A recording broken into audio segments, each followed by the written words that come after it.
So I don't got to tease the banks. No, we all good. Hey, Okay. what are you doing? I'm giving her locks. Tristan, I need to see you on Sunday, February 19th at the Lock Convention. You got to take this lock learning course, bro. The lock learning course? The lock learning course. You got to get your girls together. They could do better than me? Yeah. We could do way better than that, man. Let me show you how to get your ladies right, man. Yeah, man, listen to her. It's the 19th. At 12 o'clock, you know, we're going to have a follow-up at 3, giving all the game about all locks and stuff. I need to see you there. What date? What's the date? It's February 19th. February 19th. And I think y'all just trying to steal my clients. Come on, what? girl. Hey, you and your client. I hope to see y'all at the Lock Convention. February 19th. Upstairs. Watt Avenue Country Club. Bro, I'm through with this shit.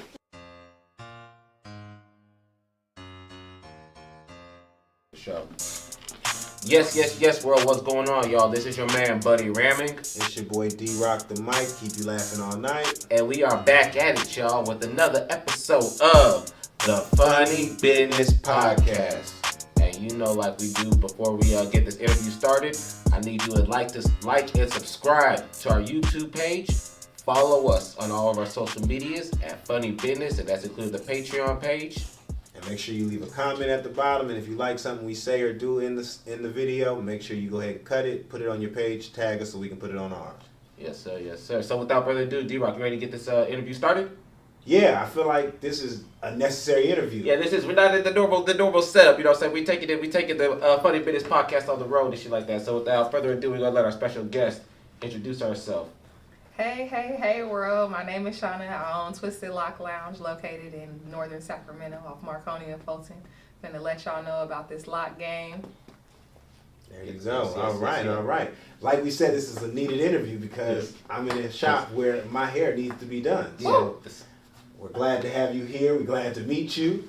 As soon as I walked in, they talked about me. So, you know, I'm feeling some type of way a little bit. But I need you to come back and get, that good hands. Put us up on the dreadlock game to keep ours healthy, because I didn't. That's why mine's a shit ball right now, because I didn't take care of mine. I was like, yeah, I had to. It was time to let it go. That's what happened. Yeah. Okay. So put us up on game on how to keep our. Buddy was stressing about how the hell to keep his locks. You know, keep them right. That's what happens. So, this is a very lucrative business right now. I feel like the lock game is very live, well, and kicking, especially when it comes to our people. So it's just a form of strength. If you ask me, a form of strength, a form of confidence, and it's just something that we rocking a lot more now. So creating this shop was something that I've been wanting to do. I love making people feel confident in their skin, and making them look good is a way to do that. So that was the goal. I feel like maintaining them, it's not hard. You just got to have a nice loctician with some good fingers, because everybody can't do locks. Or it seems easy. It seems like it's not a hard thing to do, but it's still an art to it, Yeah. So definitely having somebody that has that art behind it, and not just doing it for fun or to make some money, but really have a heart and a passion for it. So that makes a big difference, keeping your locks moisturized. Don't color them. I know I got fresh color, but sometimes it does break off your locks. So just keeping them healthy, keeping them moisturized, keeping them hit not too often. You want to wait at least a month and a half, so you ain't overworking your scalp or over twisting your roots. So, just taking time, being patient and loving on them like you would do your girl, There you go. All right. Some love on them, Love you your know what I'm locks like saying? you love your lady. That's how we do it. Now, was this something that you just learned as you were growing up, or is this something that you went to school for? How did you start off in this? So I did my first set of locks. I met a girl from the Bay when I was in the 10th grade. And I was braiding at school. You couldn't tell me nothing. $20 on a lunch break, getting it in. Thought I was balling. What, 2-3 heads? I had $60. Like, what? Okay. She came from the Bay, asked me if I wanted to learn how to do locks, showed me how to do locks. It was on. So I started when I was in high school. I would say like 10th, 11th grade. I started doing it just at school. My first job was at a shop, which was, it's always been a passion of mine. I did a lot of braids too, but it was braids and locks. And then more recently, I just had no desire for braids no more. It was just straight locks. So I cut the braids off my list of services, and I just focused straight on locks. I don't know if it was because I had them, or I just had more of a passion, more of a creative mind behind it, but I just didn't have no desire for braids no more. So slowly went to locks. So the same time you learned was the same time you started yours? No, I started mine in 2014. Okay. And I learned, I know I look kind of young, look like a young 10 out here, but I graduated in 04. So it was a good 10 years later when I started mine. Okay. 10, 11, 12. You know, I learned in high school, but really mastering it, I'll say a good like 10 years later. Okay, sure. And how long you been rocking with the shop? So I started the shop. It was 2 years in August. Okay. So I just had my 2-year anniversary about 6 months ago. We heading on to our 3rd year, so that's a blessing. Congratulations. For sure. That's dope. And I just started in another shop. I had a really dope mentor who really just showed you how to really run a shop properly. Some of the care that you put into it, the people, because they make a difference. I'm with them more than anybody. My life, my home, my daughter, my mama. So really getting along, having a good dynamic between the stylists, and it's a beautiful thing. I like it. I enjoy it. Okay. Now you say you met a girl from the Bay Area. Are you originally from Sacramento? Where are you from?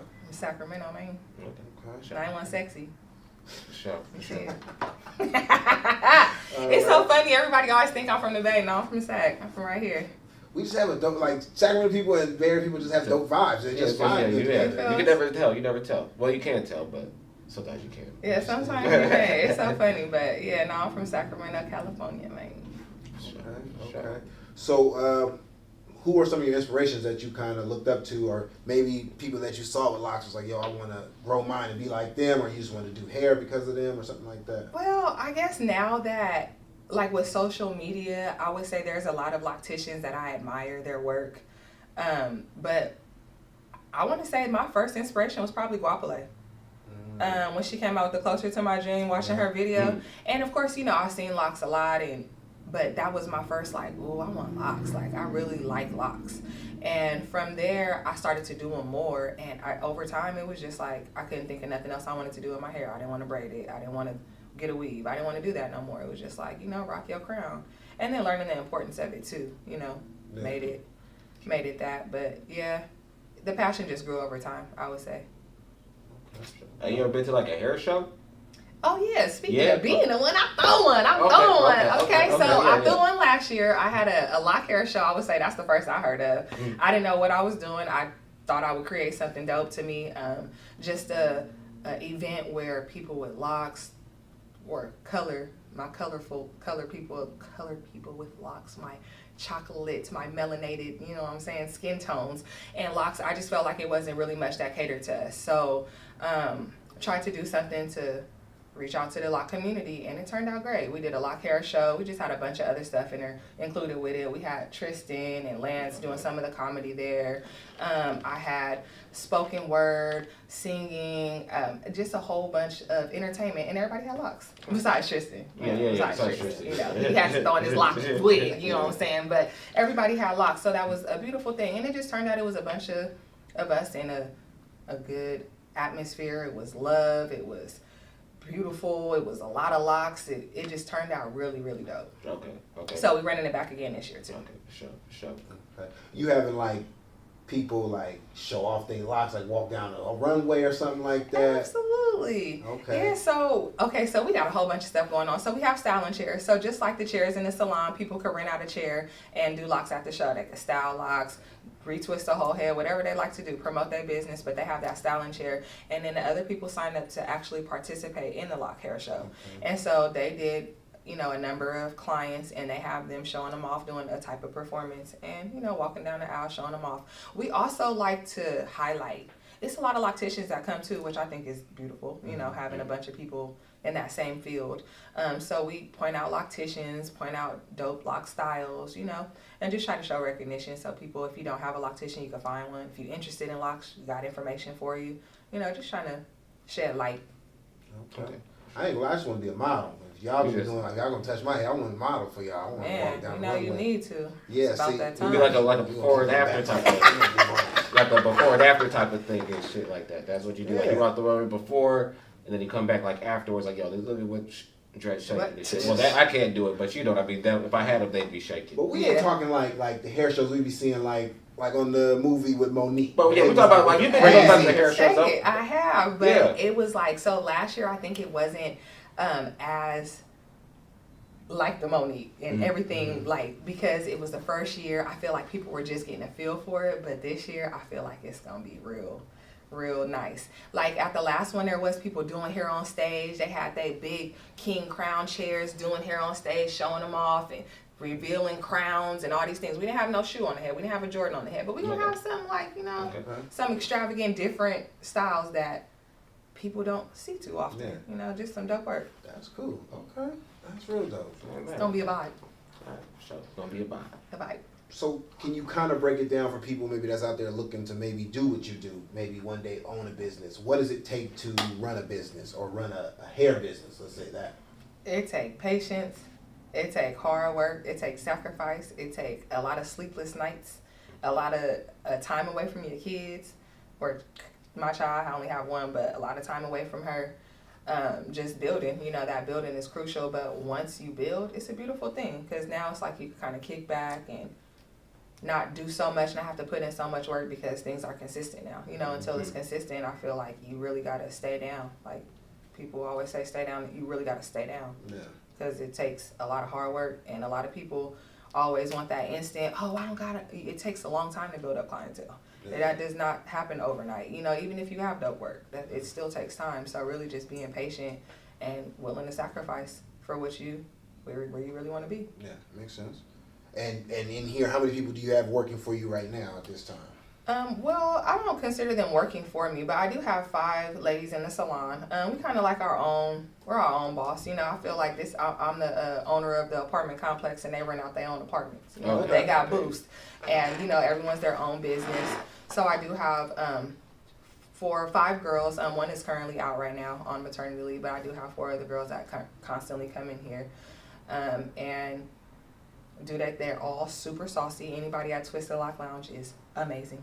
So, you know, regardless if you go to me or any of the other girls in there, it's going to be a blessing to your scalp. Okay. What's like an average day, like up at the lock shop? You know, like I understand, like you know how it's like up at the barber shop. It's like the male barber shop. We lit. Yeah. We lit. Everybody love it here. We have to send them in back home. You know, hey, you can't kick it up here. You can't kick it up here. Nah, it's so really, we're exclusive. We're like VIP up here. Yeah, y'all is VIP. Y'all big right now. No, but it's fun. Like we all talk mess. We love to laugh. We listen to some good music, and we have them good conversations and typical conversations that they have in the salons. Okay. See, that's where it get kind of weird. Cause it always has to be one dude up in here getting his hair done. So you got a whole bunch of females. Shit. Or he agreed with your heat. But you gotta understand, we like different kind of females too. So it's like they love it here. Like we have great conversation. Men get enlightened here. Okay. You know what I'm saying?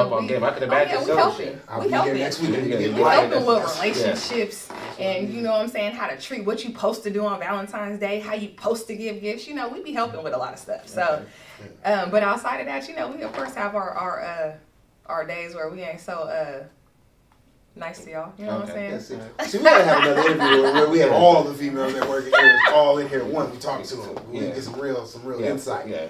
That'd be good. That's funny. But we talk a bunch of shit and we just have fun. You know, it's a fun environment. I must say I like working here over anywhere else. I'd rather get up and come to this shop than to go to any other job every day. Yeah. It's fun, it's enjoyable, you make your own hours, you do your craft, you listen to whatever you know, and I still keep it respectable, but listen to music you want to listen to. I create the vibe. So, you know. And did you ever have another 9 to 5 before this? Absolutely. What were some of the other jobs? This wasn't my niche. My last job before starting to work in a shop was at Apple. That was a good job. Oh, okay. If I was gonna work anywhere else, that was a beautiful place to work at. In the Bay Area, like the headquarters, or the store? Nah, I worked in not the store. I worked in headquarters, but it was in Sacramento. Oh, okay. So it was in Laguna, off Laguna. Okay. And I did actually, like, you know how you got the app on your iPhone to find my iPhone? Mm-hmm. I removed the activation lock on the back end. I helped create that department, so that was a beautiful thing. I enjoyed it, but it don't overthrow like having your own. Like I would never go back to work for nobody else no more. That's out. And was this like something that was like, I'm quitting and I'm just gonna go for everything I got right here, or was it like I stacked up before I left? I was actually let go. You know, unfortunately. But what I created in my mind, I always did hair, and I enjoyed doing hair. I was also selling clothes. I have my brand Authentic Queens. I was doing this when I was at Apple, and I was also doing hair just on the side. And once that happened, I was like, you know what? If I can make working for myself work, I'm never going to work for anybody else. And so I got a store. I had the clothes in there. And then, you know, I feel like clothes are good, but it's just not consistent. It's cool. It's just not consistent enough to pay bills and replenish itself. So it was like I started to have to figure something out in the meantime. So I started doing hair again, and it just blew for me. Then a lady, the last shop I was at, Exquisite You, the owner had posted a post online saying they needed a braider and loctician. And they already were following me because I sold them clothes before. So they was like, she said she wanted to meet with me, met with me, said she really liked me. I started working there. Less than 2 years later, I got this. It's a blessing right there. Yeah. I told her when we sat down, she was like, where do you see yourself in 5 years? I was like, owning my own salon. And she was like, oh, okay. 2 years later, it wasn't even 2. Well, October would have made 2 years, and I came here, and I wouldn't say like June, July, but to officially open the doors, it was August. So, yep. True hustler right there. I'm telling you. That's what you gotta be. Yes. All around. Got a lot of stuff going on. Okay, so you say 5 years, you got a 5-year plan. Now, what is your, I don't know, 5 to 10 year plan from now? Where do you see yourself? I see myself being like the Napstar of the West Coast. Okay. Like how I just think that she's definitely built her platform. She did an amazing job, and it's a lot of other locticians and lock salons that have done well too, but she really stands out to me just because of her entrepreneurship, her business mind. She's very, very creative and does a lot. And I would love to be known all over California. Celebrities come to me, or even delegating that to some of the staff, you know, and kind of kicking back and being the delegator behind everything. Just, you know, but I want to have several salons. I want to have another salon in a different location. I want to do seminars. I want to show up to different places. I want to be known for locks, and I want to kind of just rest in that. And are you thinking like franchising it, like using the name everywhere, or changing the name in different places? I would probably keep it like this. I don't know too many lock lounges. When I did this, I felt like that was something that I came up with. I haven't heard of another lock lounge. Well, I heard another one now, but at the time, that was the only one that I heard of. So I was trying to keep that going with something different. You know, they have lock shops, but you ain't heard of a lounge before. You could lounge, kick back. That's you true. know. This is. If you could see the whole room, tell you it's popping. Yeah, just like in this lounge, we chilling. Yeah, we in the back there. We was sipping a little bit last time we was up there. Oh yeah, we got the see. That's how y'all know y'all was really VIP, because we got the VIP services too, where you can sip and really relax, have your own suite on separate space. So, just creating better services and just keeping it going. Okay. Staying saucy in the craft. Yes. So what would you say to people maybe that's looking to maybe dye their hair, put color in their hair? What made you want to go purple? What's the benefits and what's the downfalls of that? Well, I wanted to go purple because purple is my favorite color. Okay. It's royalty, you know. And then that was the theme for the convention, which, we the royal people, so royalty, I always love purple. And I did it before, I think it also goes great with chocolate, that was beautiful. Yeah. Thank you. Mm-hmm. That slide in. And then, but I would just say, coloring your locks, make sure you go to someone that specializes in color. You don't want to do color too often. I know I've colored them a few times in the past. I know it's like a year and a half, almost 2 years ago, I did do another color. So I felt like with the purple, it was a little bit of breakage, but I think it was just from the bleach before. Not really sure, but I would just say go to somebody that specializes in locks and coloring locks and not just color. Because coloring regular hair and coloring locks is two different things. So make sure you go to somebody that knows what they're doing with locks. And I would say just don't do it too often. Do it once, kind of let it rest there. If you do, give it some time, give it years. Don't do it back to back, because you're risking, the health of your hair, for real. Okay. All right. Yeah. Well, I got a few more questions. I ain't gonna lie. What was? I was gonna say, but D-Rock, I let D-Rock roll with it because he the dread.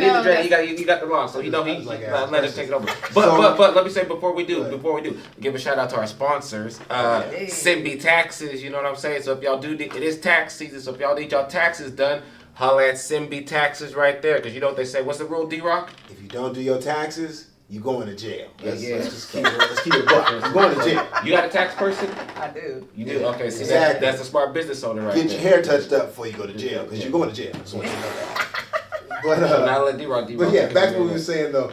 All right, so you were braiding hair, you were doing locks. Before that, before you even got to ninth grade, what was your dream doing hair? What was your dream growing up? Was it something you really wanted to be, or something you was interested in? Was you a singer? I would say when I was younger, I think when I got out of high school, I just, went through a rough little time. But when I was young, I ran track all the time. So I really wanted to run track. I wanted to be a track star. Like, that was my goal. I wanted to be like Jackie Jordan-Kersee or like I wanted to be a track. I love track. That was my niche. That was my field. That was what I was good in.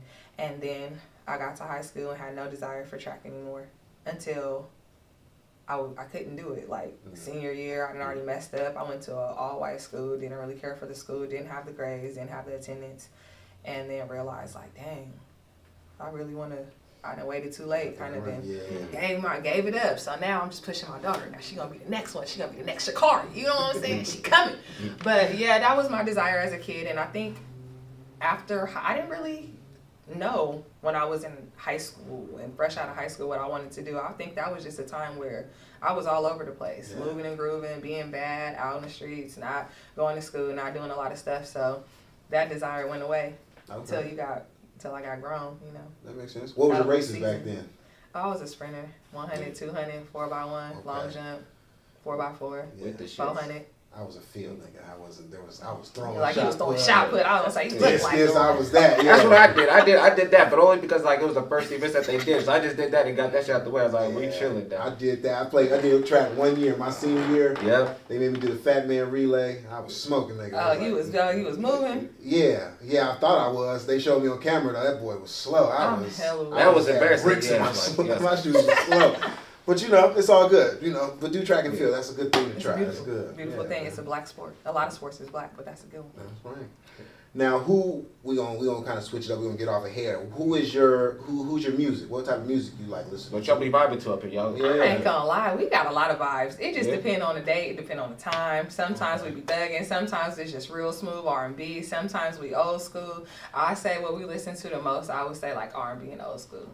I still love to hear a Mary J. Blige. I love to hear Anita Baker. You know, I like a lot of old school, and then don't get it messed up, you can put on some Babyface Ray, some Peasy, but them is after hour. Yeah. You know, when it's about 4, 5 o'clock, that's when we get to throwing that on. Make it happen, But a lot throughout the day, we real chill and vibe, especially because I get a lot of like I have a lot of older clients and children. So, you know, we try to keep it real appropriate. So what do you think of your daughter's music? Because I realize kids nowadays, the music trifling. Oh my God, her music is trifling, and the sad part is she be putting me up on songs. Horrible. Yeah.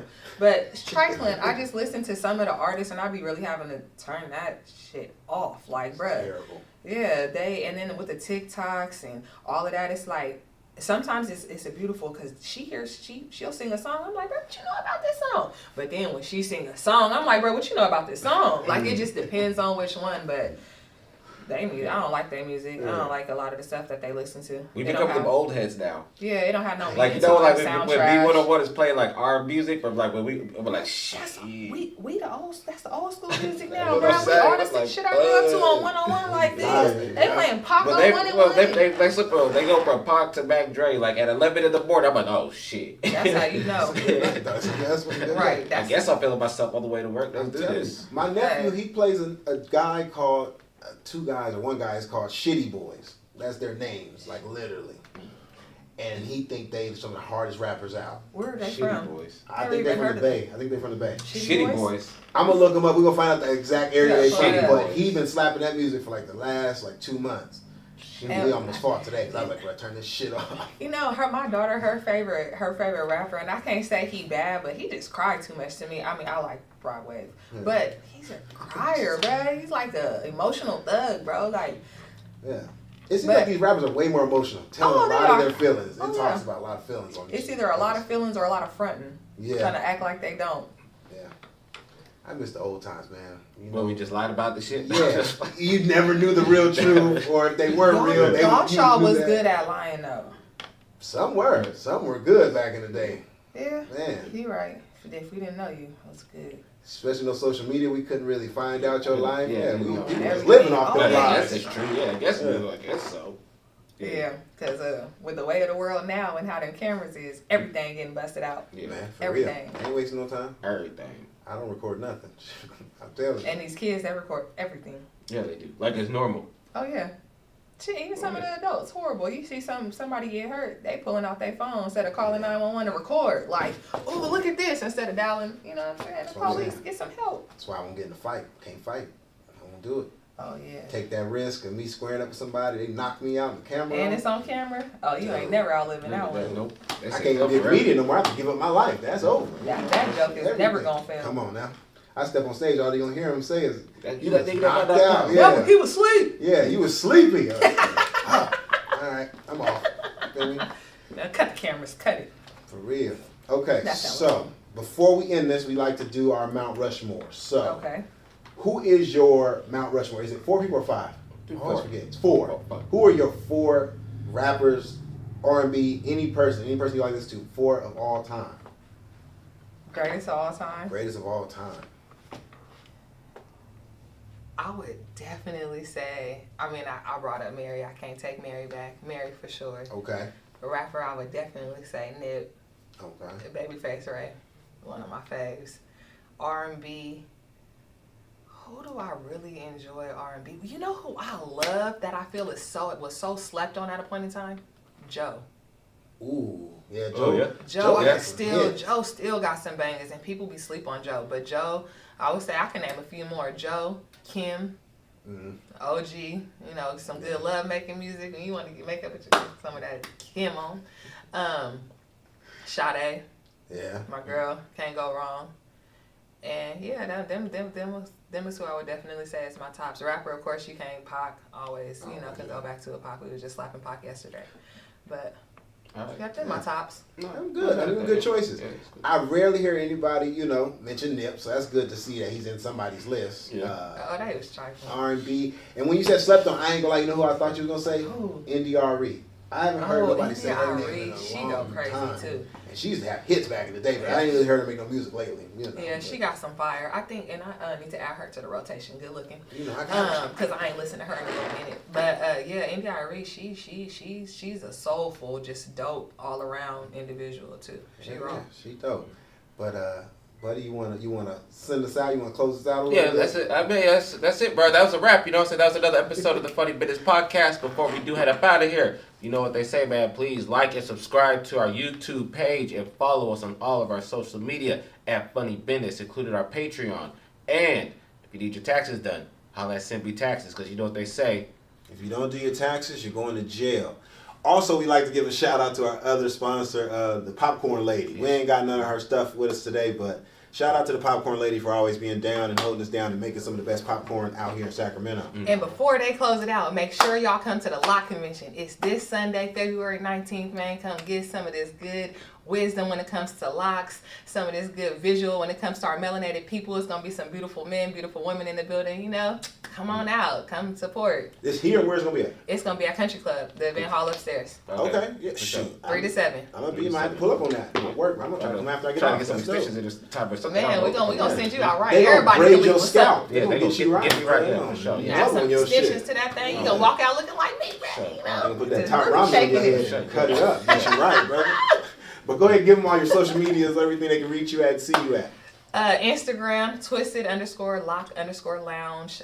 Facebook, Twisted Lock Lounge. Website, twistedlocklounge.com. Just look for Twisted Lock Lounge. We out here. That's right, man. And we appreciate y'all watching us. Make sure you support black businesses so we can support you back. Yes, y'all. And we are out.